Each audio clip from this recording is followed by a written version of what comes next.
I recall when the Japanese only made small cars.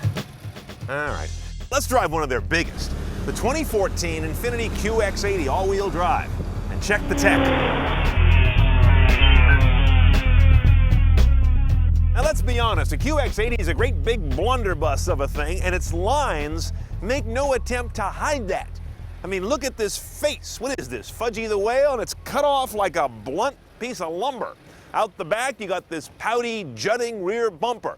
Nothing about this vehicle makes apologies for its presence.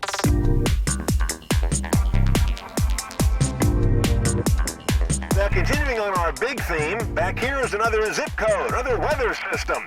As you can see, we go on for days here. Third row, obviously. Why would you have something this big if you didn't? You can also get that second row as a bench. That lifts your passenger capacity in this thing to 8 people. You can carry all the effective members of Congress at once. By the way, if you want this thing even bigger, you can get the optional clip-on tent that's the size of a townhouse. Now inside this big boy, it's kind of an ersatz luxury. I don't think Infiniti on this vehicle does the best job with plasterwood and plastichrome, but it does say fancy. We've seen this head unit before and generally like it when we see it. This is your 8-inch touchscreen with pretty good response. You see I'm bouncing around the map here pretty easily. You've also got the Infiniti controller, which turns, kicks, and clicks. They got rid of the buttons around it, which makes good sense. Voice command is also available, so a lot of ways to run this guy. The voice command is actually quite tight. Check it out.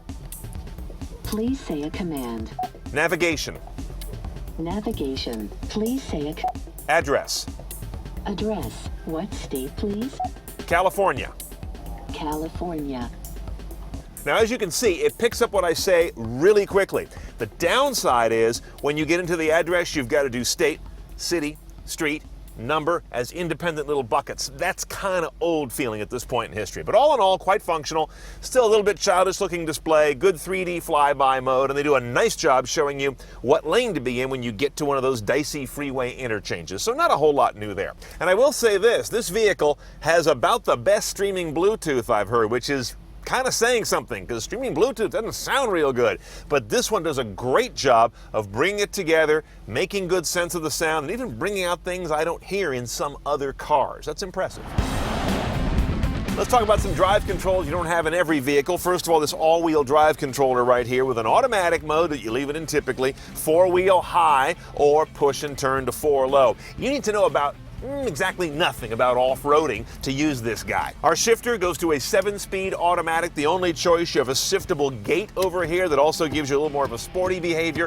And notice when I go to reverse, you find a whole bunch of cameras go up here. This can also work for front view as well, which will do when you're creeping at low speeds. If you hit something in this car, you weren't looking. In fact, you probably had a blindfold on. Along with those cameras goes a ton of available driver assistance tech. Let's run down the list. There's adaptive cruise control, lane departure warning and prevention, distance control alert, independent braking and front collision warning and prevention, blind spot warning and intervention, backup collision intervention, and steerable front headlights. You almost can't crash this thing. And power stuff galore in this vehicle. You got your power liftgate button over here. You've got power buttons here to drop the back seats almost violently. And there are power switches in the very back to raise and lower the seats in the 3rd row.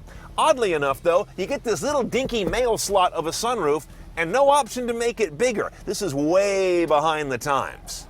Okay, under the not insignificant prow of this thing is a 5.6-liter V8, direct injected, variable valve timing. Beyond that, though, nothing terribly tricky about it. It's just big. 400 horsepower, 413 foot-pounds of torque. That's enough to get this nearly 3-ton vehicle up to 60 in the high 6-second range. Through a 7-speed automatic and all-wheel drive in our configuration, as I mentioned, you get about 1420 mpg. We're doing about 15 average all in. 26-gallon tank. At current California prices, it's $108 a fill-up. Let's go find out what it gets us. Now, a lot of things about this QX to drive are clearly not a driver's car set of inputs. I mean, from the pedal-actuated emergency brake to the big doughy ride, we have the adaptive suspension in this car, but it still is a big kind of a wallowy experience. Much better than I'm sure it would be without it. The power is plentiful, but you've got kind of a numb accelerator, as you'd expect on a vehicle in this category. That will modulate out any kind of jerkiness in the power delivery.